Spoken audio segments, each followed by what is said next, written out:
think the first thing we need to do is understand that there's actually a difference between information and wisdom. So information is facts. There's tons of nutrition facts online. We have to understand the wisdom part of nutrition. And what I mean by that is we need an overarching view of the field, which we previously don't have. So here's what I mean. I mean concepts, wisdom concepts, such as there isn't a perfect diet. And the perfect diet for you or for me or for someone else depends on us. It depends on your age, your level of health, your sex, your genetics, your history, what you want to accomplish in this world, the season that it is, who are you? What are your preferences? So all that can wrap up to determine what might be right for you. If we're searching for perfection, perfect house, perfect partner, we never really get there. So it's understanding that also one could take a nugget of wisdom from any diet. So you might be a vegan, but if you were a flexible vegan, you might be able to understand that there's a wisdom to meat eating. It's, in fact, any vegan that's alive on planet Earth has gotten here because they have a long history of meat eaters in their diet. In their lineage. So we've all evolved in this very fascinating soup. So it's understanding that every nutritional system that I've ever seen, I can pull usefulness out of it. And I think part of it is us learning how to listen to our own bodies. That's very difficult. We're not trained to trust the body. We're trained to trust an expert, what they tell us about the body. We're not trained to actually listen to this and understand that this body goes on a journey and it's not going to be perfectly healthy and there will be symptoms.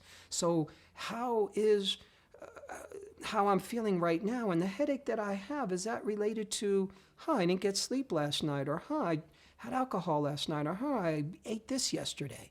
So it's getting inquisitive more about this body and the feedback that it gives us. Well, explain to me now how you work, because there are lots of experts in lots of fields, but you are pretty much unique. Mm-hmm.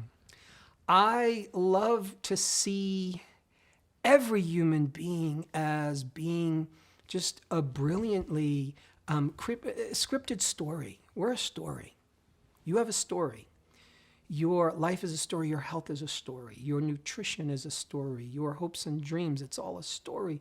And it all fits in somehow. It's all connected.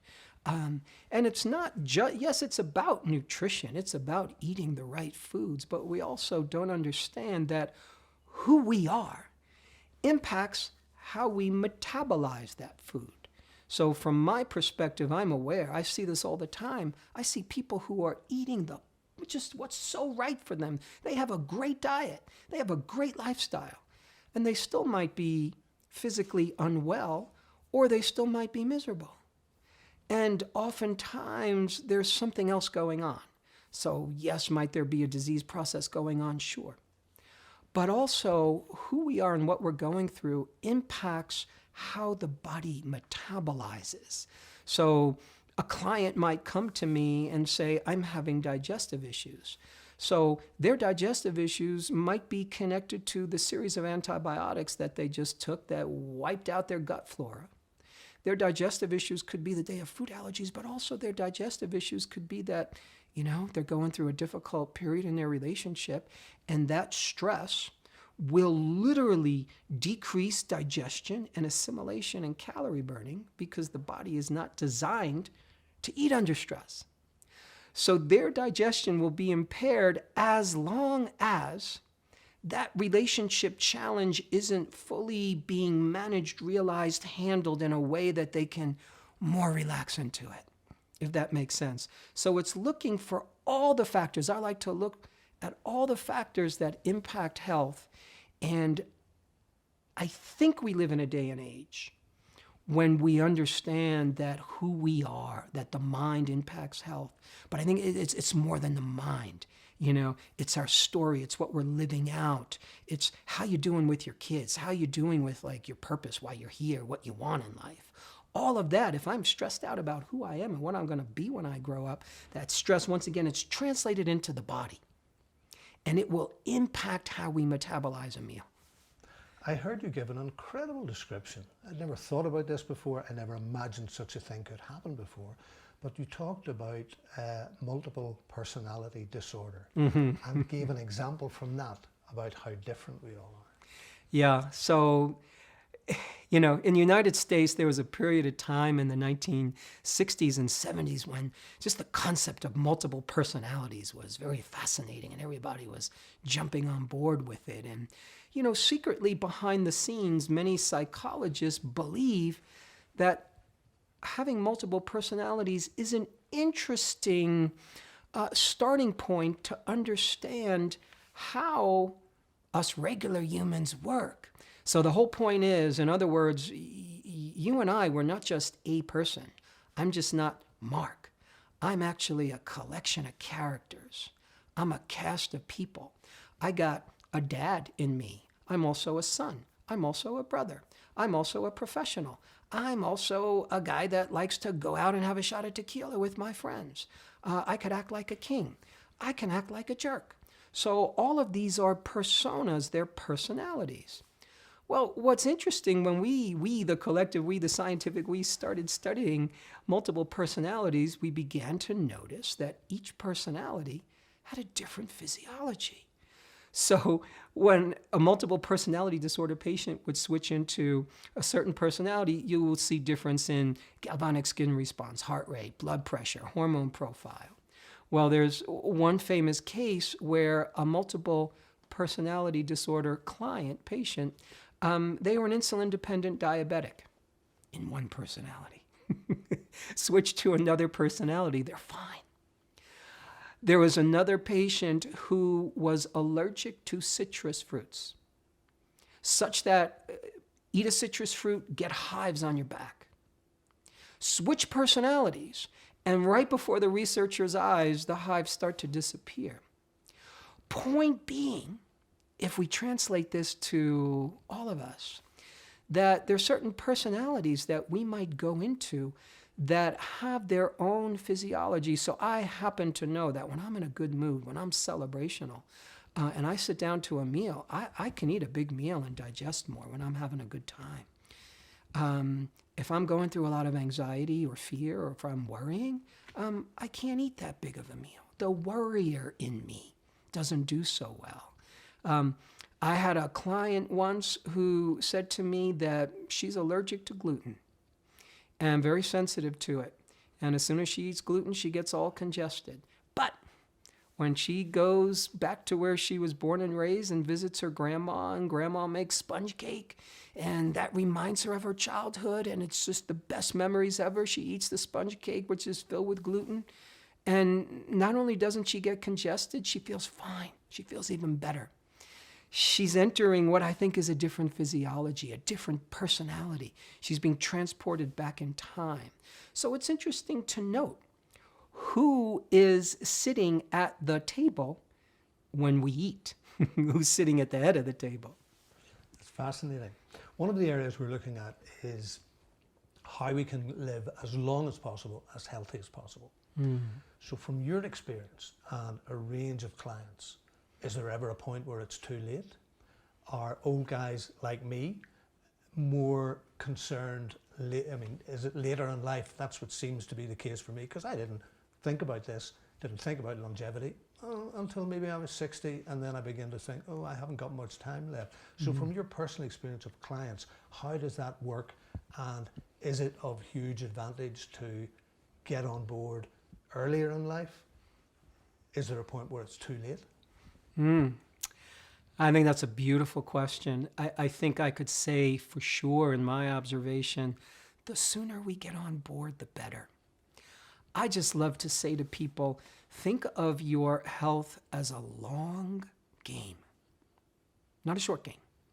A lot of things we do for the short term. So yeah, there's certain foods I might eat because I know it gives me a short-term benefit. I eat, it tastes really good.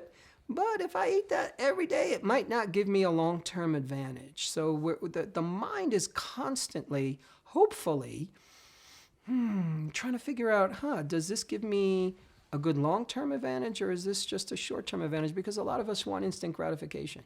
You want to feel good now. When you were a little kid, that's what you worried about. You weren't worried about, oh, I want to live to be 100 and be a productive human being. You just wanted ice cream. You just wanted sugar. So that's how the child's mind thinks. It wants instant gratification because that's what it knows. So back to multiple personality. So even though a human might be 60 or 70 years old, if we haven't grown out of that, if we haven't matured out of instant gratification, then one could be 40, 50, 60 years old and still not thinking long term, whether it's health-wise, whether it's financially, whether it's personally, emotionally, spiritually, whatever it is. So I love to see that awareness, that habit. I love it when I see it in young people, that they're thinking long term. When you frame it for them as a long game, when you gamify it, young people really get that. Is there a point of no return? Yeah, I think for some people there is. I think we hit a genetic limit. But I don't know that we know that or that we exactly know what it is. So from that perspective, I like to say it's never too late because we don't know when we've hit that point. If it's a fair question, have you given any thought to your own long-term future and how you might like to see yourself in 10, 20, 30 years, how long you might like to live? All the time. All the time. I will tell you, it is my favorite question to ask a client, a friend, a loved one who's in their 50s or 60s or 70s. So how long you want to live? Because it's a much more relevant question. How long you want to live? And most people don't have an answer. And I will press them for an answer. Just like, let's make up a number. And people think it's a fun game. And if you press them long enough, they will come up with a number that they'll giggle about. And then I'll ask, okay, so what do you want to do? So you're 62 and you want to live to be 90. So that's 20 more years. Okay, what do you want to do with that? Who do you want to be? So I will, for myself, I think in terms of the number, but I will tell you the number matters not to me. What matters to me is what I'm going to do with those years. Because I'm going to tell you, there's the part of me, I'm going to be very honest. Here we are in a longevity conversation. I'm not a big longevity fan for one reason. There's some people that I don't want to live long. I don't want the bad guys living long. If there's such a thing as the bad guys, I don't want the people who are manufacturing bad food and bad drugs and bad products and toxic chemicals and toxic products. I don't want them occupying the planet for another 200 years. So I like the turnover right now because I think it keeps us honest. So for me, I have this belief that longevity, we deserve it if we're willing to do something good with it. If you're going to continue to be a jerk, I don't want you to live that long. Maybe it's best to move on. So it's really about the quality of those years. So that's what I like to focus on for me, because then I deserve it. Then I feel like if I'm going to ask the universe to give me more years, and if I'm going to be working hard on my health, it's infused with something good.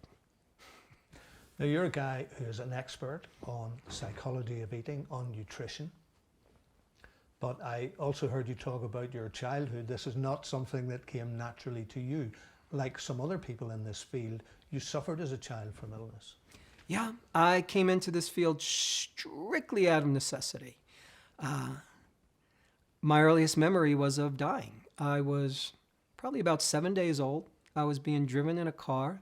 My dad was driving the car. My mother was holding me, and I was having an asthma attack. I couldn't breathe. And I actually understood everything my parents were saying. When I recounted the story to them, they were shocked. I could recount the exact details of the blanket, the car, what they were saying.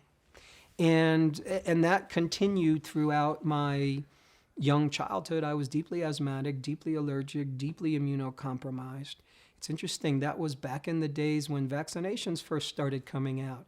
And one of the doctors had told my parents that I was vaccine injured because that's when the asthma showed up. That's when my immune system collapsed. So whatever the case, a couldn't run around like other kids. I couldn't breathe.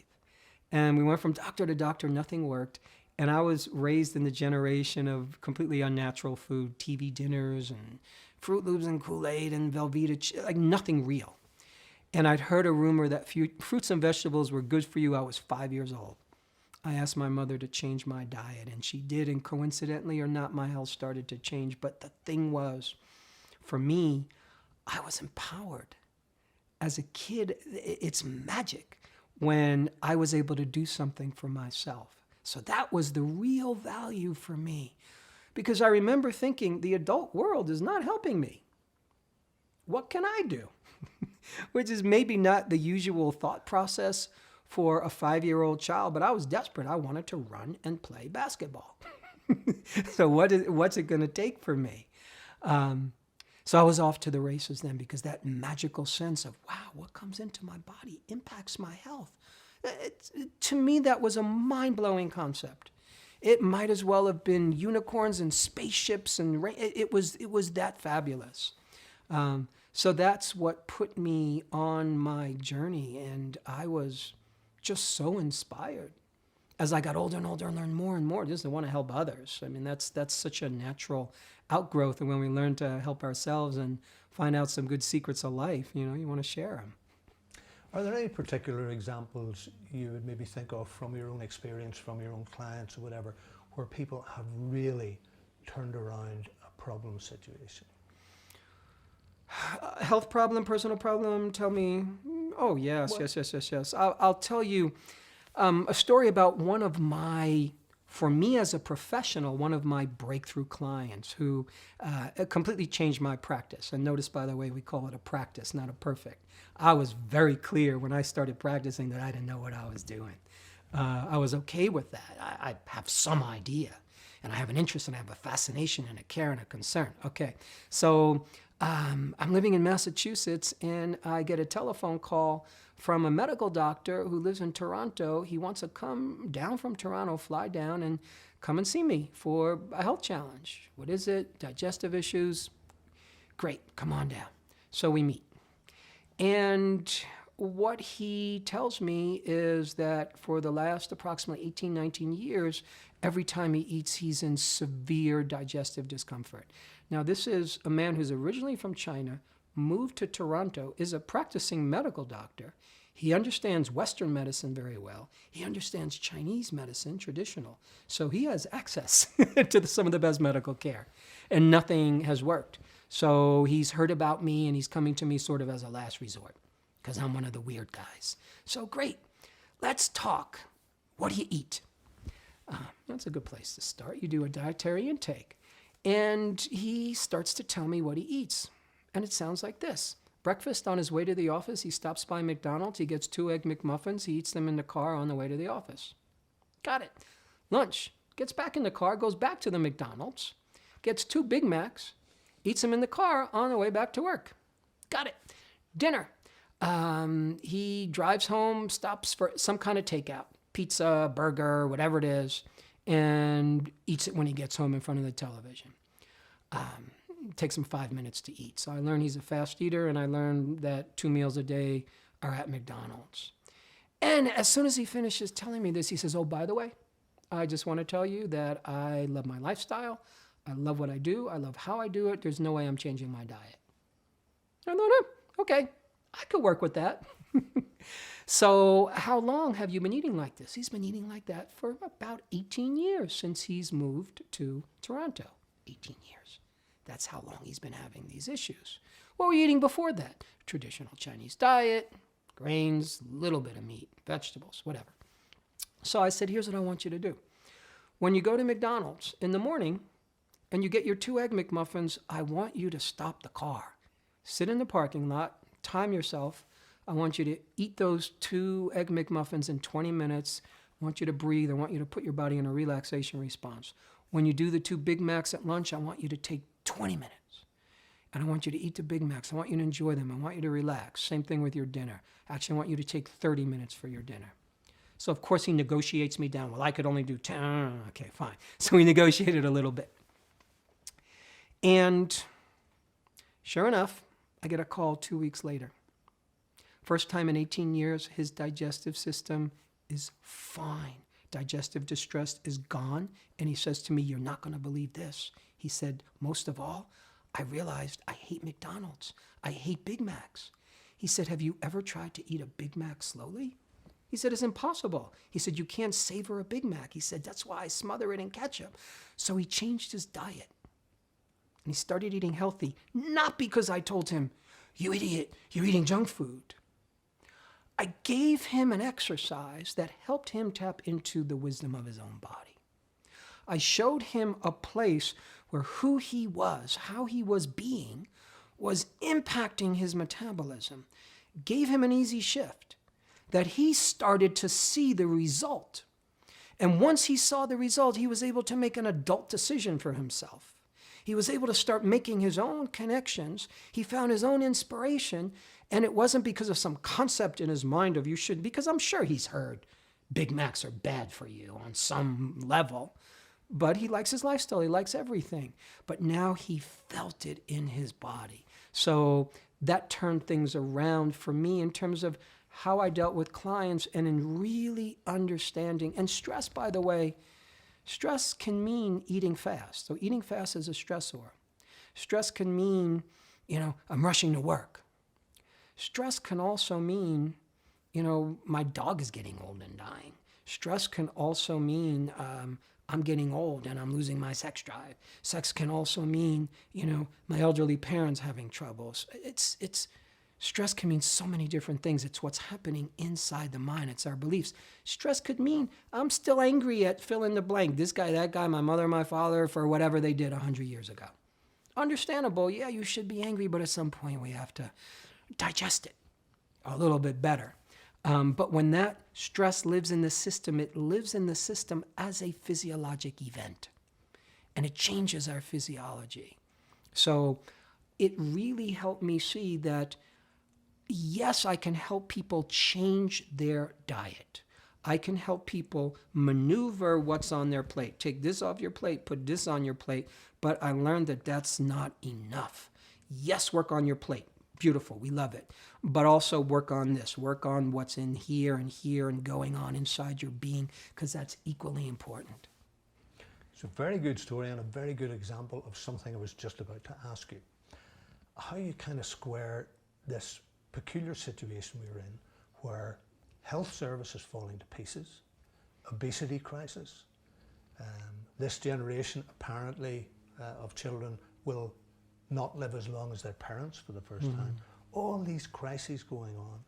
And at the same time, some people are saying we have more potential now than ever before to do the right things, to learn the right things, to give us the best possible chance of a healthy and happy old age. So how do you square that dilemma? It's a great question. I think in nutrition as in life, in health as in life, I think that's been the story of the world. Probably if you study history, there's always a lot of good things going on. And there's always a lot of not so good things going on at the same time. So right now, there's so many good things going on in this neighborhood, in this town, in this country. And there's also war going on, and there's also violence and hurt going on. So I think my biggest answer to your question is that we as humans need to get comfortable with paradox. The paradox of simply I could be, so example of paradox, I'm in a relationship, I love you, and there's moments where I hate you. It's a paradox. Do I hate you forever and for every reason? No, but they live side by side. It kind of doesn't make sense. But on another weird level, it does make sense. So what I've seen is that there's always the growing tip of understanding. There's always the growing tip of wisdom. There's always the growing tip of information at the edge where the action is. And those are the people, those are the guys that are usually either marginalized or they're beat up on or they sound a little crazy. And those are the people that everybody that will, at some point they're going to be forgotten, but everything they were saying is going to be mainstream. So, there was a point where vegetarians were considered, dirt-eating hippies. And now vegetarianism, it's cool and there's science behind it and it's great. There was a time when tofu, if you ate tofu, you were considered so weird. And you had to go to Chinatown to buy it in New York City, and now it's in every supermarket. So what I'm saying is that there's always going to be the nutrition haves and have-nots, I think. There's going to be the health haves and have-nots. And a lot of the haves and have-nots, it's based on access to information. Honestly, it's based on, do you have enough money to afford this, that, or the other thing? So I believe that we're moving in a really good direction right now, health-wise. And I also believe at the same time we're moving in some not good directions. And I'm just embracing that and noticing it and choosing my road. I think one only has to talk to you for minutes to understand your passion and your sense of purpose, which we talked about earlier, for your older age, for those years that you want to keep going because you have a purpose there. If we look at the psychology of that aspect of our being, our purpose, our faith, our belief, where does that kind of fit in your perspective? Is it possible to do all the right things, not deal with that aspect, and still live a long and healthy life? I do believe, Mike, that there are people who pretty much win the genetic race. And they'll live to, one of my grandpas, just a good human being, lived to be 99, just missed 100, never was in a hospital a day in his life. And he sold clothing in the streets of Brooklyn, New York. Literally on a rack, he'd pull it around and sold used clothing. And he did that for probably 60 years. So was he purpose-driven? I don't think so. He was a good human. And he lived to be 99. And he smoked cigars every day, drank vodka every day, Brooklyn tap water every day, chicken soup, sucking candies. That's kind of what I saw him eat. And it worked somehow. It just goes to show you the different kinds of diets that can work. This was a healthy, vibrant human. So yeah, we can win the genetic lottery.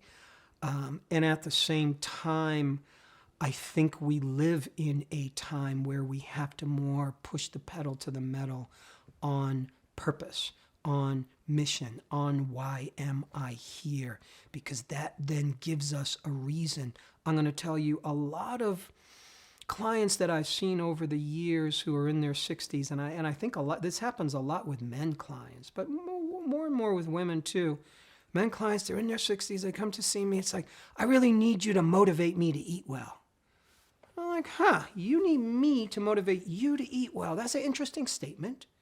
And then when I listen to their story, what I start to find out is, well, their wife sent them to see me. They're really not interested. They're really not interested in taking care of their health, but they're here anyway. And when I get under the hood a little more and dig a little deeper, they don't know who they are. They don't know what they're going to do with the rest of their life. They're kind of finished. They're retired or semi-retired. It's understandable. And the rest of their life looks like a huge question mark. And from that place, they literally don't know if they want to be here. Now, they're not committing suicide, but at the same time, they're not creating life. It's a difference. So they're slowly dying in a way because there's no reason to be here. So there's no reason to exercise. Like, why should I exercise if I don't know why I want to be here? So we don't always realize that our apathy or our uncertainty, our depression, our not having a purpose, reason, mission, we don't realize oftentimes how that impacts us and how that will then impact our health and then impact our eating choices. So I'm not interested in forcing or motivating that person to eat better. I'm interested in inspiring you to find a reason to want to eat better. Then we have a conversation. So that's going to be my conversation with that person. And I believe it's all important in this day and age because we don't have a wisdom class anymore. We don't have elders. It seems like we're a lot of brothers and sisters running around, duking it out and arguing with each other till the day we die, and trying to make a buck and trying to get ahead. And there's something missing. And, youth is valued and old age isn't respected so much. So I think we are changing that.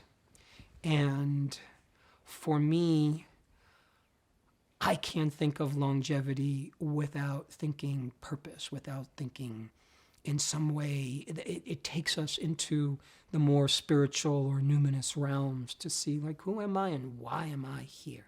Because that's what's important. Talk to people who've had near-death experiences. You talk to people who have near-death experiences, they give you a common story across the board. I went through the tunnel, I saw the light, and the light said you have to go back and love people, you have to go back and serve people. Always some variation in that. The light or God or Jesus never tells them, you got to go back and eat more vegetables. You got to go back and lose 20 pounds. You don't hear that. You always hear you got to go back and do something bigger. And then somehow we miraculously recover from the car accident and we're changed forever. Now, hopefully we all don't need that to motivate us. But I get a lot of inspiration from those kinds of stories. Marc, this has been terrific. I really, really appreciate it. But is there anything else that I haven't talked to you about that you think is crucial that we should be talking about or that the audience for this needs to hear? Oh, what a juicy question.